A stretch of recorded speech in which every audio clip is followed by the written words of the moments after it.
Today, at this first talk, I feel that we should talk about one specific topic, and that topic is our problems, everyone's problems.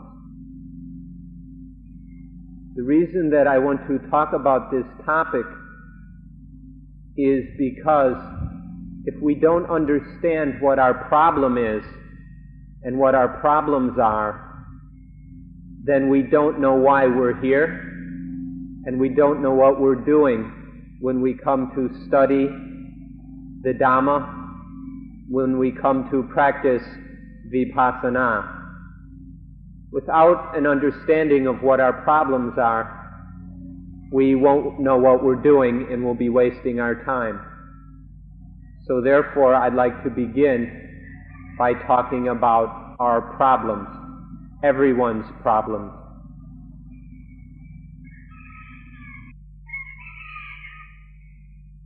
We like to use a short phrase when we talk about our problem. This phrase is the burden of life. The burden of life. If we feel, if each of us as an individual feels, or any one of us feels, that our life is completely free of problems, that we have no burdens, and that everything is fine. Anyone who feels this way will not benefit at all from studying Dhamma and practicing insight meditation. Therefore, anyone who feels this way doesn't need to waste their time here at Suan Mokkh. However, if we do feel that there are problems of the sort that we would call the burdens of life, if we feel that we do have these sort of problems, then we can benefit very much from studying the Dhamma and practicing Vipassana meditation. And so we need to consider this point from the very beginning.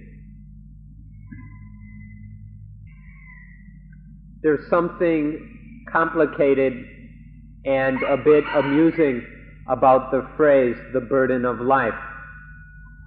When we use this phrase, it is something that can be correctly understood, and the meaning is basically correct. However, it's not completely correct. It's a bit off the mark. The reason that the burden of life might not completely convey the truth is because life itself is the burden. Life itself is this burden. When we say the burden of life, it sounds as if we're separating the two, the burden and life, from each other, making them two different things. But in reality, life itself is this burden. Our problem is life. And so this is the point that we have to consider. We have to study life if we're going to get anywhere. So life has this symptom of heaviness or of burdensome, of being burdensome. This symptom of life is something that needs to be studied and understood. We can say that life is the burden of life. There's this symptom of weight and of burdensomeness which is interfering and disturbing life. So this symptom of life is the burden of life. Now if we see this symptom as it arises and interferes, then we will have some understanding of the problem. We need to be able to look until we clearly see that there is this burden that life is this burden of life, which disturbs life, it batters life, it attacks life, and in the end, it torments life. If we see this symptom, which is attacking, battering, and tormenting life, then we'll understand what the problem is. And only then do we begin to understand what the Dhamma is about. If we're someone who thinks that everything's already wonderful and perfect and that everything's fine, then all this Dhamma is of absolutely no use whatsoever. The purpose of the Dhamma is only one thing. The purpose of the Dhamma is to solve our problems, to help us deal with and be free from the condition of unsatisfactoriness, which we call dukkha. Dhamma is only to help us to be free of dukkha, to understand and free ourselves from this condition of painfulness, unsatisfactoriness, and all the other unpleasantries and disturbing aspects of life. This is what the Dhamma is about. And so we need to have insights into this problem, into the burden of life, the dukkha of life. And then we'll know why we're here to learn about the Dhamma and why we're here to practice the Dhamma. Imagine there's a person who feels completely healthy, completely free of all illness, sickness, and physical disability. Wouldn't it be ridiculous for this people to go to a drugstore or clinic or someplace that passes out medicine? What would be the point in this person who considers himself or herself completely healthy to go get some medicine? Why would this person feel inclined to go and get some medicine?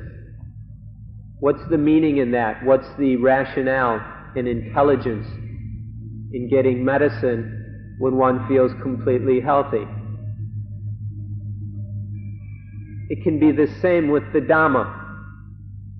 People who don't see any problems, who aren't aware of any dukkha, any unsatisfactoriness in their lives, but yet they come and make some sort of attempt to study the Dhamma and to practice meditation. What's the point of that? If people don't have any awareness of a problem or of dukkha, then their activity in going through a meditation retreat or something like that can be nothing but just doing what is popular or what is a current fashion, or just because their friends do it, or because it sounds mysterious, or it's another stop on the tour of Thailand, or whatever. We can get wrapped up into meditation and turn it into a meaningless tradition or a silly rite and ritual if we don't practice it for the right reasons. And therefore, if we're here to study the Dhamma and practice meditation, we need to understand the reason for doing so. Otherwise, we are like a person who is completely healthy but goes off in search of medicine for no intelligent reason. Now, if you're new to this thing we call Dhamma, and if you're new to meditation, we're not expecting you to immediately agree that you've got all sorts of problems and are suffering from all kinds of dukkha and burdens of life.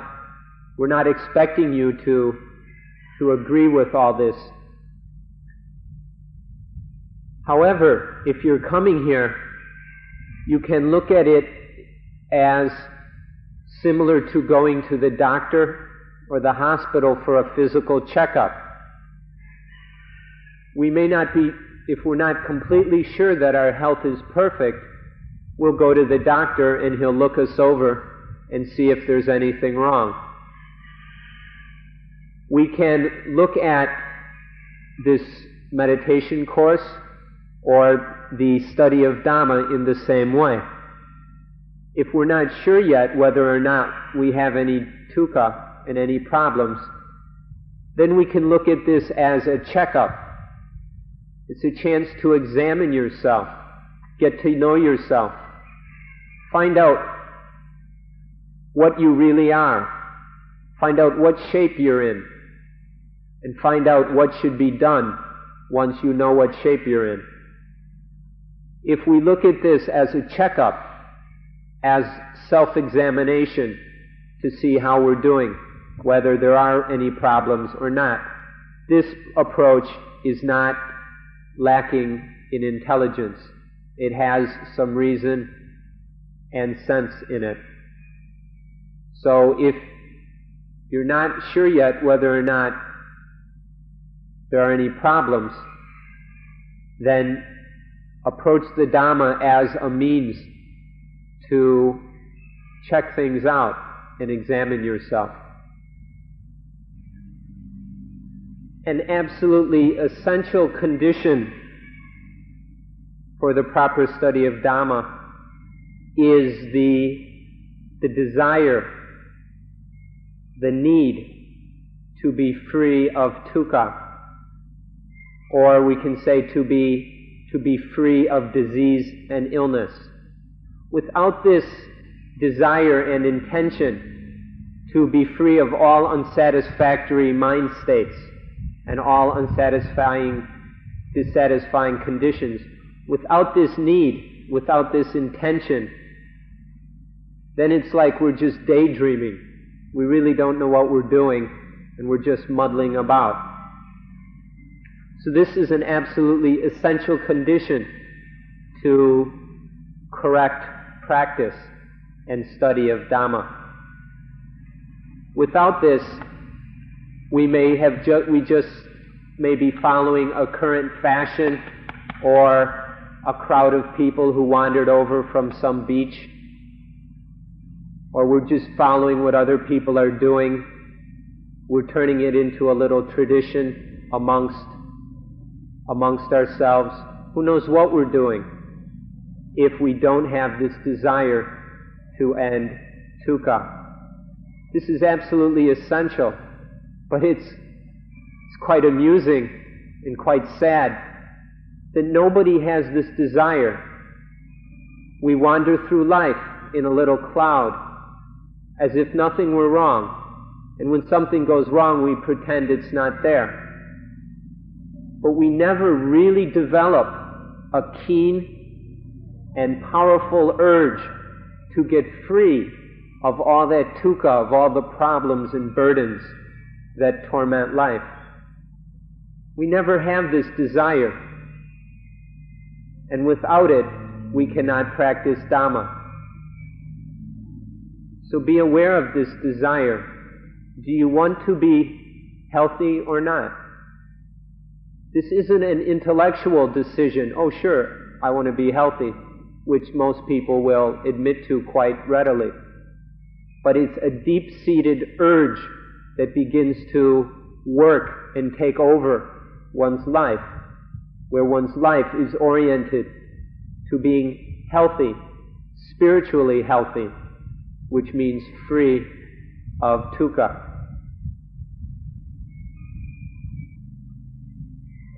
This desire, this need to be free of dukkha can be compared to if someone took you and threw you in the ocean or a river and held your head under the water for 2, 3, 4, 5 minutes.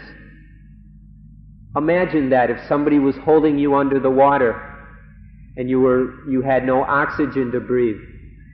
What kind of desire and need would be in you to get your head above the water so you could breathe? Can you imagine this? How would you feel if somebody was keeping your head under the water so you couldn't breathe. That kind of desire that one would have when being drowned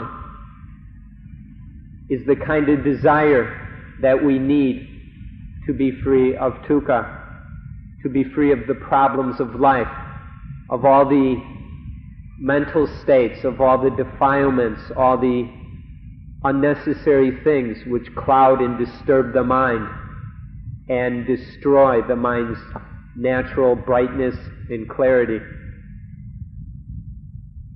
To get beyond all this dukkha, we need this desire, and this desire must be of the strength of someone who has had their head held under the water. Or in the Pali scriptures, the Buddha compared it to someone whose head is on fire. One's hair and whatever is burning, and there are flames shooting up and burning one's head. If you had a fire on your head, if your head was on fire, would you sort of sit around twiddling your thumbs without making any effort to put it out? Or would there be a strong desire to do something to put out this fire? These two examples illustrate the strength that is necessary within this desire and need to extinguish dukkha. This is what is necessary for successful practice, and you can use it as a measure on yourself. Do you have a desire to extinguish dukkha that is as strong as someone whose head is on fire would have for putting out that fire? Is your desire this strong or not? For the majority of people, they have no awareness of dukkha within the mind. There may be some intellectual opinions about this matter from reading books or talking with someone, but there is no clear realization within the mind that there is dukkha. But in spite of this, we come here to extinguish dukkha, to get rid of this dukkha, which is quite funny. We're not even aware of dukkha, and we want to get rid of it. What's the sense in that? This condition, though, should be looked into a little bit more closely. For you, when you come to Suan Mokkh, it's quite natural that there will not be any dukkha, because you come here as a visitor. You don't stay here very long, you have no responsibilities, and nothing here belongs to you.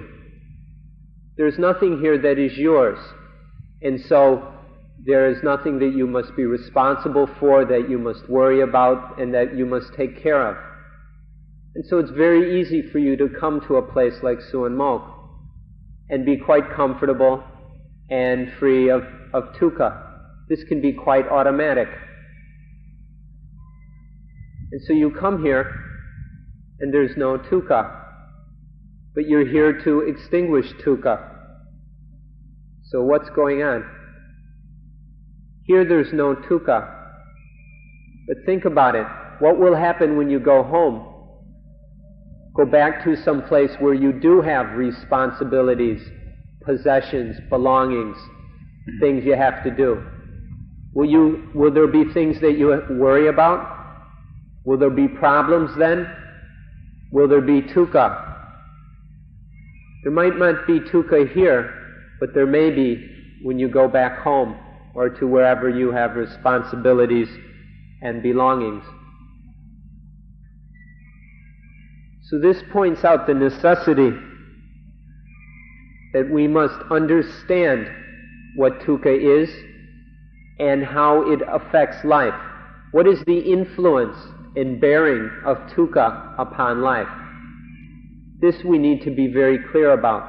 not some intellectual, theoretical, abstract opinion on the matter, but some direct understanding of one's own life and the dukkha, the problems, the unsatisfactoriness, the pain within one's own life. This is what we must be aware of and understand, and then begin to have some ways, some techniques of dealing with that dukkha that does arise in our life. So this needs to be done. So in order to understand this dukkha, these problems that exist within our own lives, we need to discuss the problems of life. And so we're going to take some time to talk about this thing we call dukkha. We'll discuss it in order to develop some awareness and understanding of the part it plays in our lives. Dukkha is something that is involved with many, many different facts, and there are many secrets associated with it that we can discuss. For example, if it wasn't for this thing dukkha, if there was no such thing as dukkha, then there would be no religion in the world. Without dukkha, there would not be any prophets, any saints, any founders of religion, any sages, any wise men. It's only because of dukkha that all these things have arisen in the world. It's through dukkha that certain minds have set out to understand this thing and find a way out of it. And so because of dukkha, there arise the Jesus Christs, the Buddhas, the Mohammeds, the Lao Tzus of the world. These minds who have understood dukkha and found and worked for ways to be free of it, and then have taught the way to be free of dukkha to others. And in this way, dukkha has been the cause for the various prophets and religions which we have. This is one of the secrets of dukkha. The cleverness of humanity and our intelligence is another thing that exists because of dukkha. All the things which humanity has accomplished, all the inventions, all the ideas, all the things that we have done, all the material developments, exist only because of dukkha. It's in our desire and through our desire and need to be free of dukkha that mankind has been spurred on to create all the clothing, housing, medicine, and all the other things we have in this world. The high level of material development of what we call modern civilization is completely conditioned and caused by dukkha. Only because of this thing would we put all this time and effort into all these things we do. But we very seldom take the time to look at this matter deeply. We never really examine it closely to realize the place, this important position dukkha has in human life. We don't look, and so we don't see. And so some of us may even think that dukkha doesn't even exist.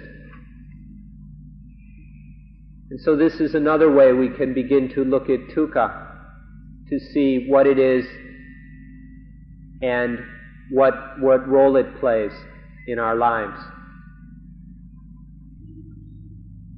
Or in your own case, have you come to Suan Mokkh because dukkha has driven you here? Has the whip of dukkha been driving you and whipping you and spurring you here like a herd of frightened cattle?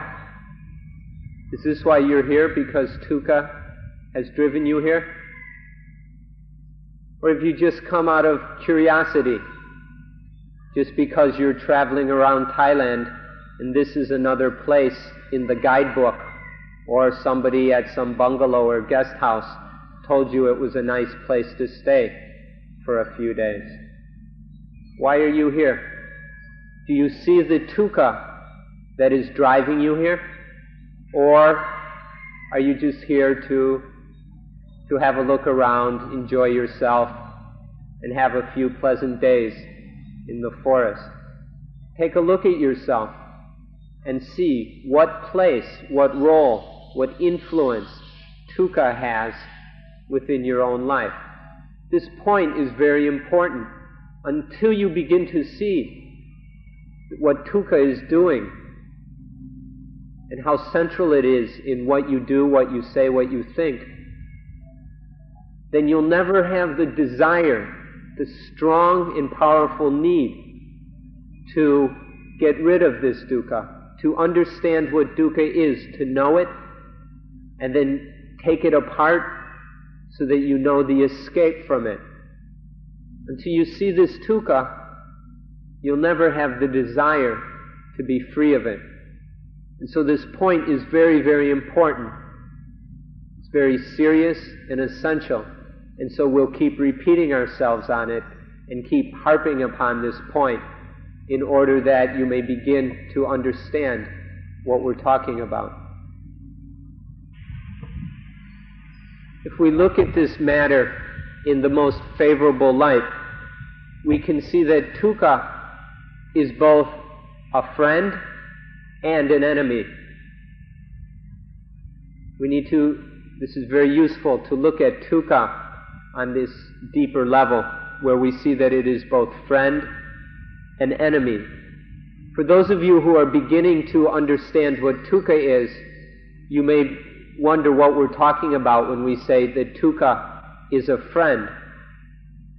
But if you've really examined dukkha, you'll see that in some respects it is a friend, because as we mentioned already, it's dukkha that makes us clever and intelligent.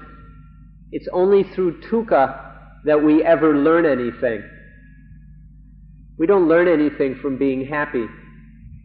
We learn from mistakes, from problems, from dukkha. Dukkha is what makes us intelligent. It's what causes us to grow in wisdom. Dukkha is what has spurred on all of human evolution. And so, whatever degree human consciousness has developed to, it has only done so because of the friendship of dukkha. Dukkha is responsible for all this intelligence and wisdom. But on the other hand, dukkha bites us, it slaps us, it's painful, it torments us. And so in this way, dukkha is also an enemy. It's dukkha that is slapping us around, whipping us, biting us, and driving us. We're always trying to get free of dukkha, whether we realize it or not. We're always trying to flee it, run away, escape from this enemy of ours. If we can see both of these aspects of dukkha, we'll begin to understand dukkha on a profound level. We'll be seeing dukkha on the level of satipanya, mindful wisdom. This is knowledge that is based in awareness, self-awareness, and an understanding of life. It's the opposite of stupidity. If our understanding of dukkha is foolish, childish, and stupid, it'll be of no use to us. But when our understanding of dukkha is deep, profound, and based in mindful wisdom, then it will be of tremendous use. Now what we're interested in doing is developing this mindful, wise approach to dukkha. If we do so, then we can emphasize dukkha in its aspect as friend, or we can use the word comrade. We can emphasize dukkha as our comrade and de-emphasize the aspect of it being an enemy. What we mean by this is make use of what dukkha offers us. Use dukkha to develop the mind, to train the mind, to grow in wisdom and understanding. In this way, dukkha is a friend, it's a comrade. But learn also, in doing so, in using dukkha as a friend, then there is less and less opportunity for dukkha to be an enemy. Dukkha will not bite and claw and scratch and torment us so much. And so we can emphasize the aspect as a friend and diminish the torment and painful, the enemy aspect of dukkha. This is a mindful and wise way to approach dukkha, by taking it as a friend. Don't let it go by itself. Don't leave it on its own, where it will remain an enemy. Now we can look at dukkha a little bit deeper. We can see that dukkha, the condition of dukkha, is common to all of us. Each of us has this one thing in common. We have dukkha in common. It is something that we all experience. And on this level, we are all the same. We are in no way different. We are also the same in that the absence of dukkha is identical for all of us. When there is no dukkha, then it's the same for each of us. So in this condition when there is no dukkha, this is also identical for each of us. So in these two ways, or maybe in this one way, we are all the same. We are the same when there is dukkha. It's the same experience for us all. And the absence of dukkha, the freedom from dukkha, is identical for everyone. We have these things in common. If we look at the characteristics of dukkha and see what kind of things we can observe about it, what are the symptoms, what are the marks and signs of dukkha, we can look at it in a variety of ways. One way is to see that dukkha is the absence of, or is the lack of relaxation for the spirit. Ajahn Buddhadasa phrased it, there is no resting place for the suffering soul.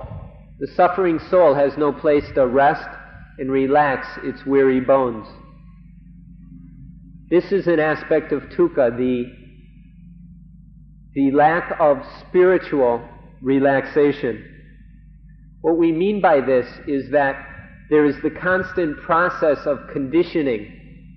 Various causes and conditioning and conditions are spinning round and round, compounding each other. And this constant conditioning doesn't give the spirit or soul or whatever any chance to rest and relax. All this conditioning catches up the spirit, and when it's caught in all this mess of causes and effects and interrelationships and everything, then the spirit cannot rest. The suffering soul has no resting place. This is an essential characteristic of dukkha. So the first aspect we have on dukkha is the absence of spiritual rest, which is caused by all the conditioning.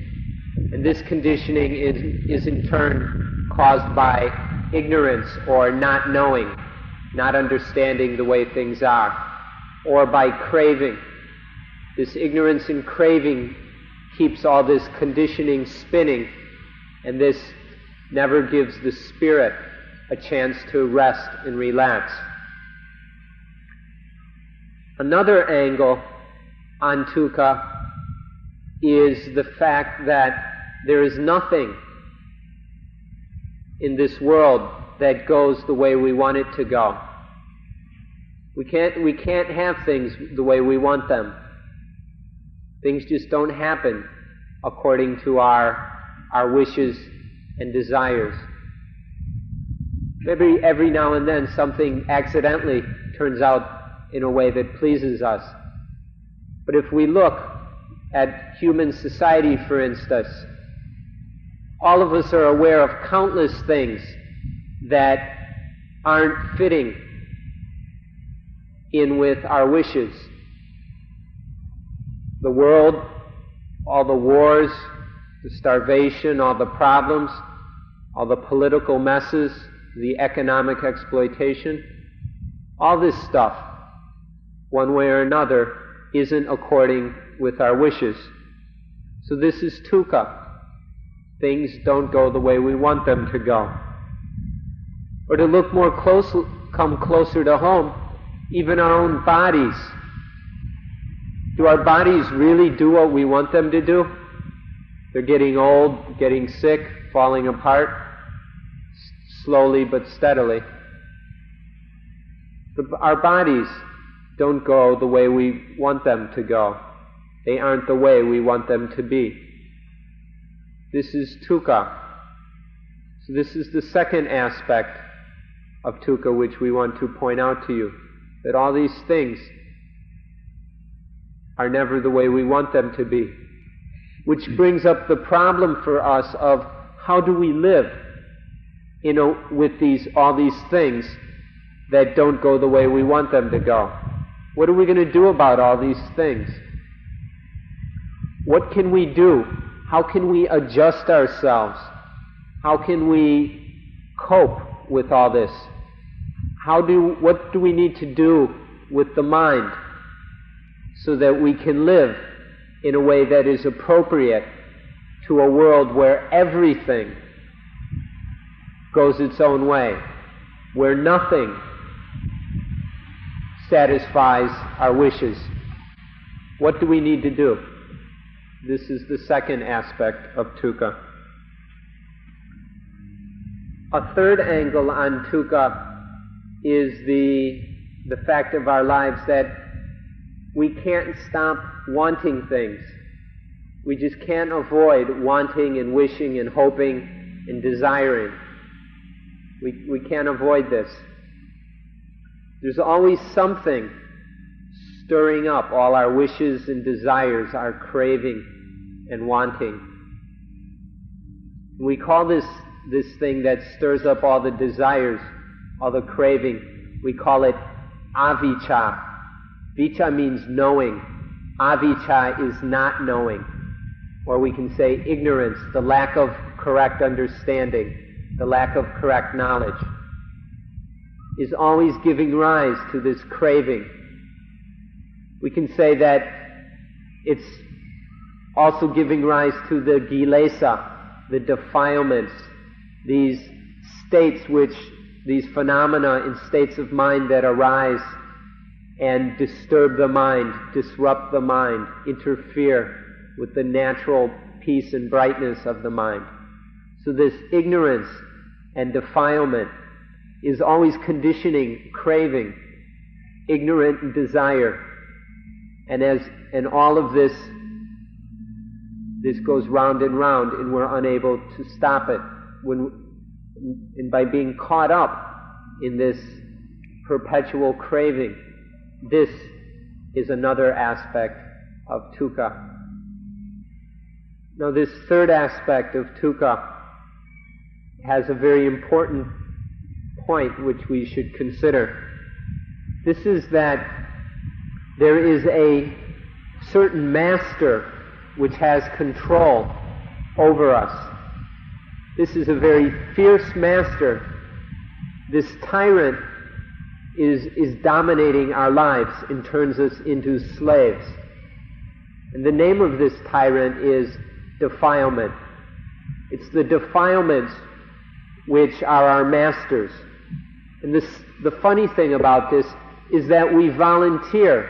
We're completely willing to be slaves to this evil and fierce tyrant, the defilements, the kilesas, the mental impurities. We volunteer to be slaves to this tyrant, these tyrants. And so we spend our lives running here and there, doing this, doing that, under the orders and commands of the defilements. This is the state we're in. And we don't even notice it. We're so busy running around carrying out the orders and commands of these tyrants that we never even realize what state we're in. We don't even understand the situation and see how much dukkha it is. This aspect of dukkha is really horrible, and it is something that needs to be understood. This kind of slavery, the slavery to the defilements, is the worst kind of slavery that there is. If we compare this slavery to the defilements with all the other kinds of slavery that have existed in the world, all the other kinds pale before it.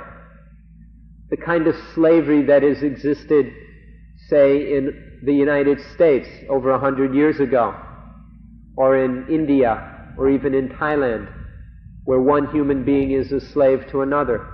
This kind of slavery is nothing compared to the slavery to the defilements which we all so willingly enter into.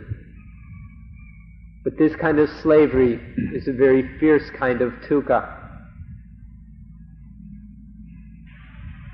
Another aspect of dukkha to look at, which is a bit more limited or more concentrated than the previous, can be described in a way that Buddhists like to talk. It's not discussed so much in other traditions. We Buddhists like to say that this fourth aspect of dukkha is being slaves to the ayatana. The ayatana are the sense spheres, we can say, which includes the internal sense spheres or the sense organs, the eyes, ears, nose, tongue, body, and mind. There are 6 sense organs. And then the corresponding external sense objects, sights, shapes, go with the eyes, and then sounds, smells, tastes, touches, and mental phenomena. So these are the ayatana, the sense spheres, inner and external, and we are slaves to them. We very willingly serve these sense spheres, the sense organs and sense objects throughout our lives. We do whatever they tell us to do. We're always following them, blindly, being conditioned by them. If you understand this, then you'll truly understand how reprehensible and foul dukkha is.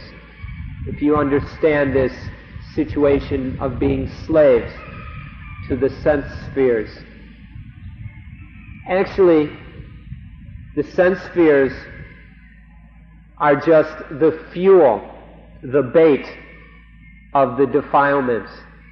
They're what catches us into defilement.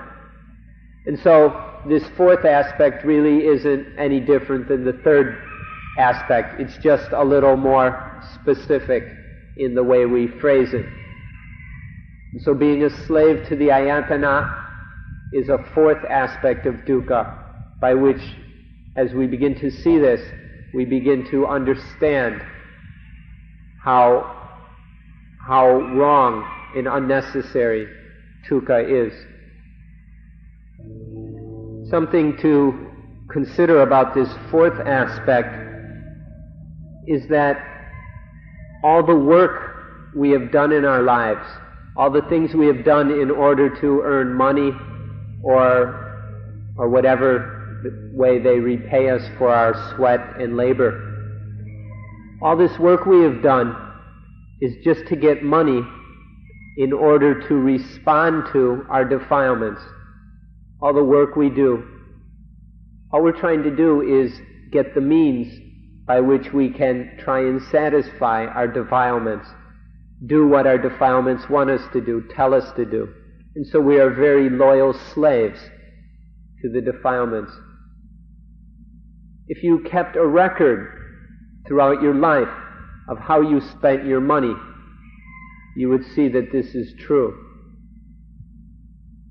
The way we do this is we get some money, and then we go out and we try to satisfy some defilement through one of the sense spheres.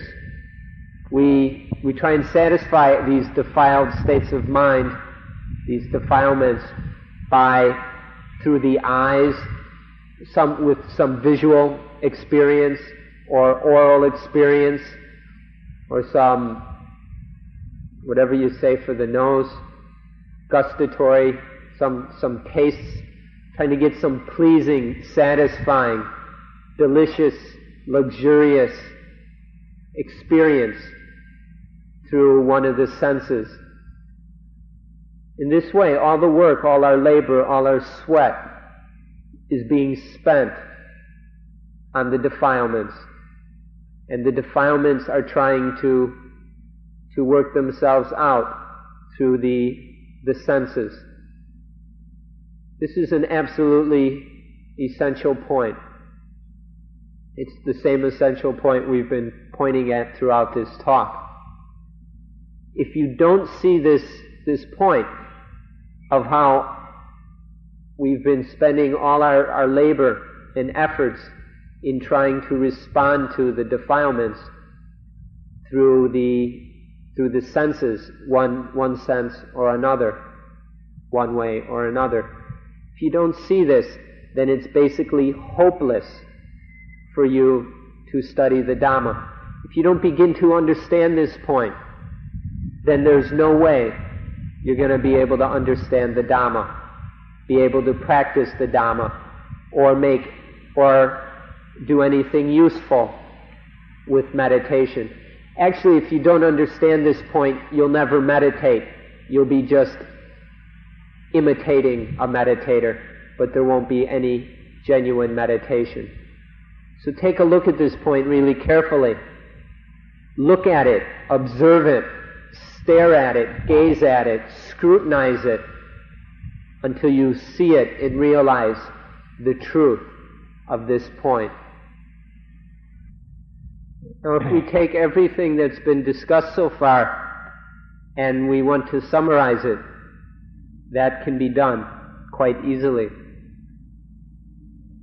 When we talk about being a slave to the defilements, or talk about being a slave to the sense spheres, we can summarize both of these by saying that the essential core problem, the heart of the problem, is our slavery to the Vedana.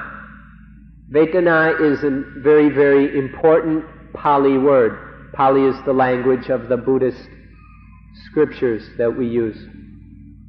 We have this word Vedana. I'll try and explain it to you for those of you who are new. It's often translated feelings, but be careful because the word feelings includes many things that are not the same as the Vedana. Vedana is a specific aspect of what we call in English the feelings. What the Vedana is that when there is, say, seeing, when the eyes make contact with some sight, and then there is both the physical seeing and a mental component. And when all this happens, there is the experience of seeing, the visual experience which we call seeing. When there is this experience, the mind reacts to it, or the mind-heart, we can say, reacts to it. Either it moves towards that experience, or it backs away, or it vacillates in uncertainty. And these three kinds of reactions to experience, whether visual or by oral or through one of the other senses, this reaction to experience, this immediate habitual reaction, is called Vedana, or feelings. It's either pleasant when the mind goes towards the experience, or unpleasant when it tries to move away, or it's uncertain when it doesn't know whether to be pleased or displeased.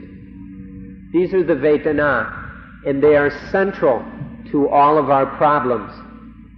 So we can summarize all these problems of dukkha by saying that dukkha arises because of slavery to the Vedana.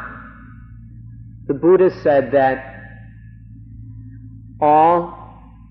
the Vedana are the root of all dhammas, of all things.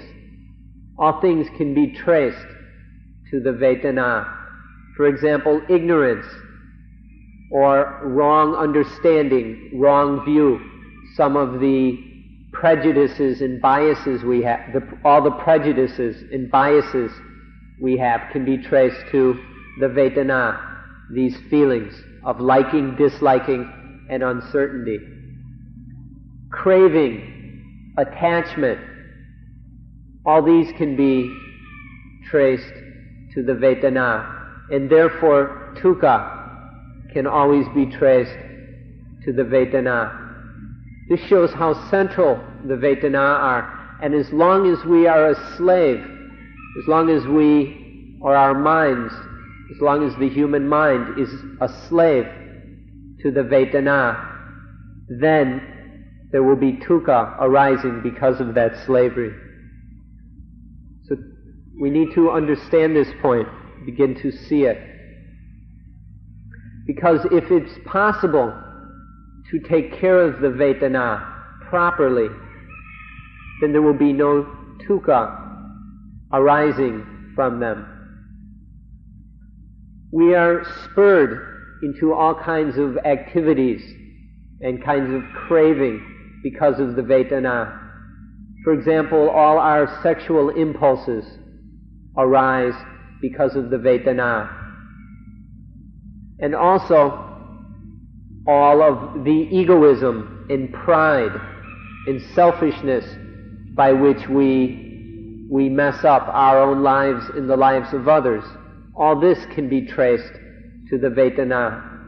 The Vedana are the meeting point, the gathering point, the thing that links together all our problems.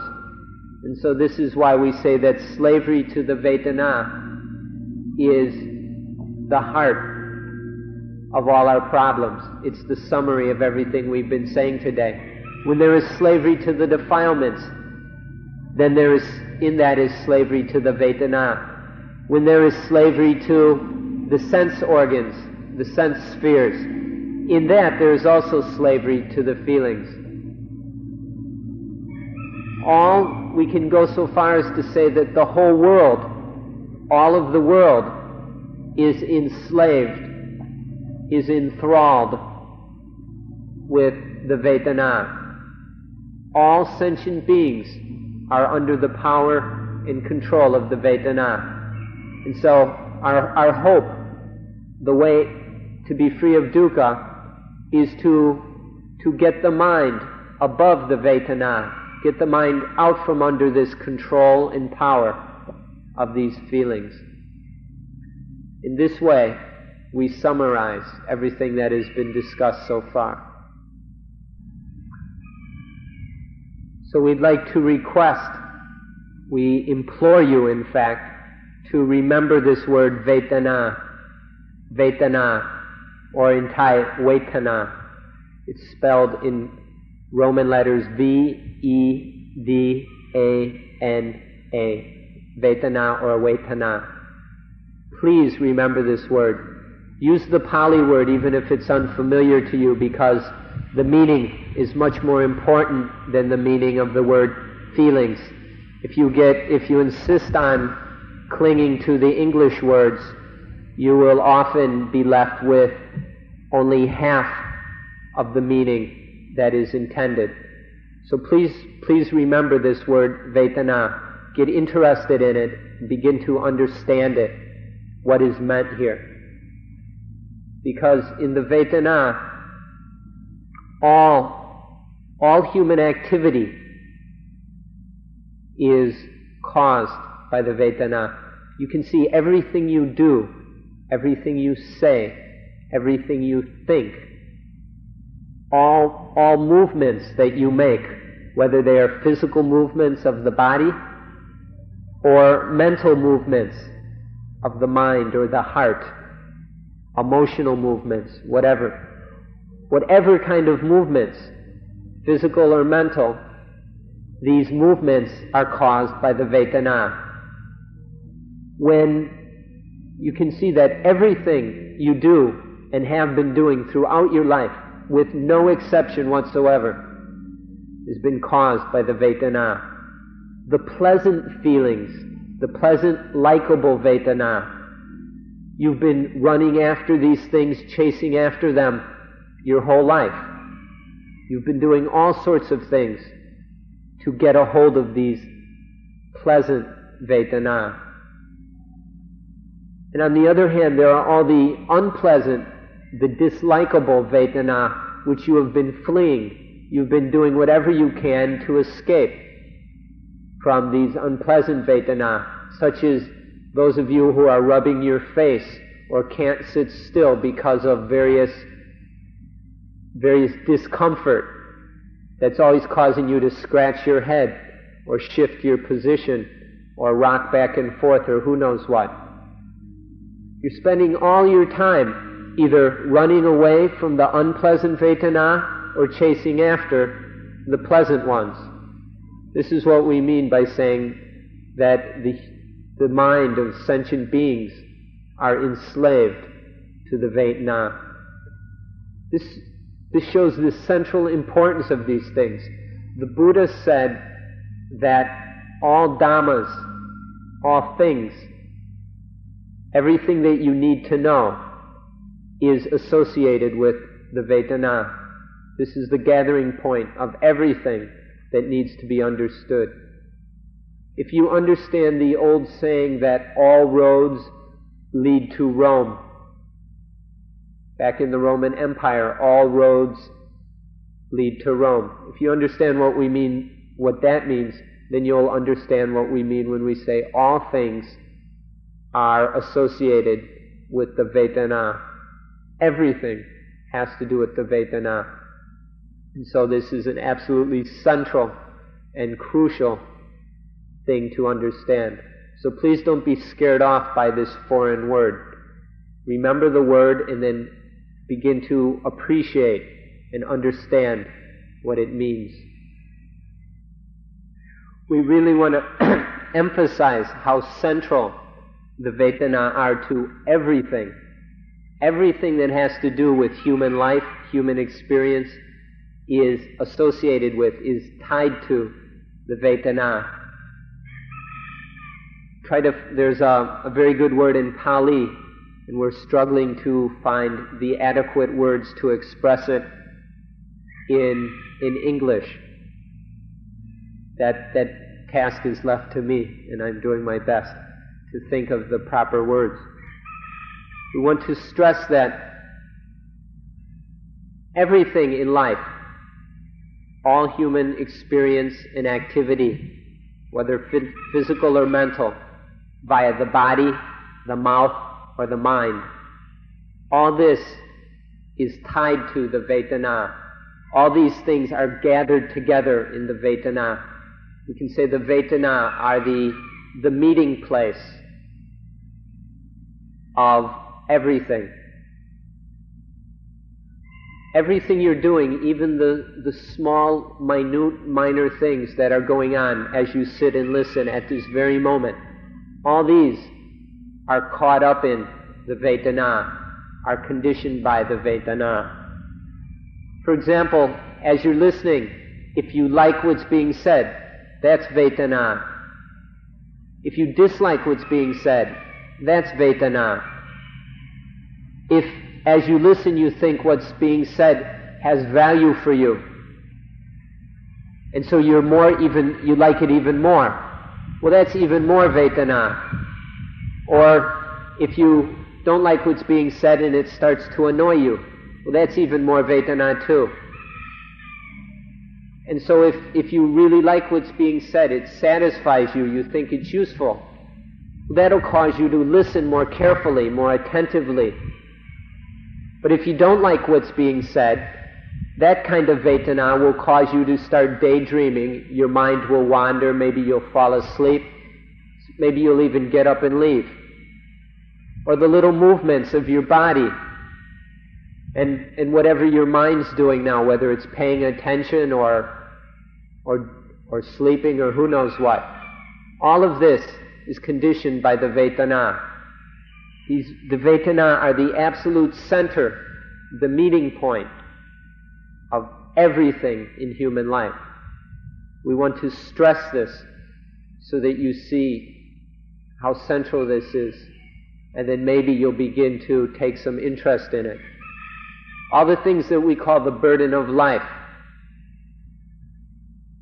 are centered in the Vedana. All the problems of life, all the dukkha, are centered in the Vedana. All the things that happen, satisfying things, unsatisfying things, pleasing things, unpleasing things, happiness, unhappiness, all this is centered in the Vedana. We're either slaves to the Vedana, or the mind is developed so that it is above the Vedana. Think about it, look at it, and then develop the mind and practice the Dhamma until you actually experience what's being said here. It's crucial and essential. All of you have come here from far away, from America, Canada, maybe Germany, Australia, Japan, from all over the world. And all of you, without one exception, has come here because of the Vedana. Some Vedana has caused you to come here. Now some of you are saying to yourself, oh, they don't know what they're talking about. I came here because I wanted to. I'm traveling because I want to. Nothing sent me here, nothing made me come. But if you examine things carefully and honestly, you'll see that your very wants and desires have been conditioned by the Vedana.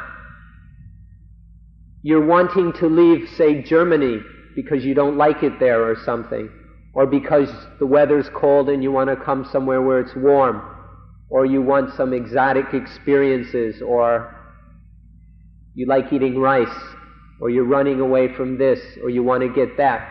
Whatever your reasons for traveling, and whatever your reasons and motivations for coming to Suan Mokkh, behind all of these reasons, desires, wants, and motivations are the Vedana. Trying to get certain pleasant feelings and avoid unpleasant feelings. Everything. These are what run your lives. As human beings, we tend to be very proud of our independence, our freedom. We think because we've got the money to go here and go there and eat this and buy that, we think we're free and independent. We think we have willpower, free will. We make choices. This is what we think, and it makes us proud and stupid. Because really we're just slaves to the Vedana. We don't make any choices. We just do what the Vedana tell us to do. This is what we mean by the burden of life. Can you appreciate what a burden this is? This perpetual slavery. The kind of slavery where some white man purchases a black man and uses him to pick cotton, as was done in the United States over 100 years ago. That kind of slave still had some time to do what he wanted, sing a song, eat some food. But the slavery we're talking about here there's no respite. You're a slave all the time. Can you appreciate what a heavy, awesome, debilitating burden this is? Can you appreciate what we mean by the burden of life that we've been talking about today? If you understand this complete dominance the Vedana have upon the mind, then you will begin to then you will understand what the burden of life is. Now, if we look deep, deep, deep, deep into this matter, the very core of it, on the most profound level, then we'll appreciate what we mean by the burden of life. By seeing how every movement, even the smallest, tiniest movement of your bodies or minds, are caused by the Vedana. Because of some liking or disliking, then there is some kind of craving to get something or be something, or not be something, or get rid of something. These feelings lead to craving, and because of this craving, there is always dukkha. When craving arises, dukkha is a certainty, and so all dukkha is caused by Vedana. All the unpleasantness, all the difficulties, all the problems, all the things that make you sad, unhappy, frustrated, that make you worried, afraid, that make you stupid, that make you do silly, forgetful things, all this is centered in the Vedana. So this is why we harp on this point and keep coming back to it and emphasizing it. This slavery to the Vedana is something that you may not like to hear it, but you better face up to the fact, because right now all of you are blindly and happily selling your souls to the Vedana. You serve these Vedana without batting an eye, with no second thoughts. You just do whatever the Vedana tell you. You're a menial, obedient, loyal slave to the Vedana. But these Vedana causes so much dukkha.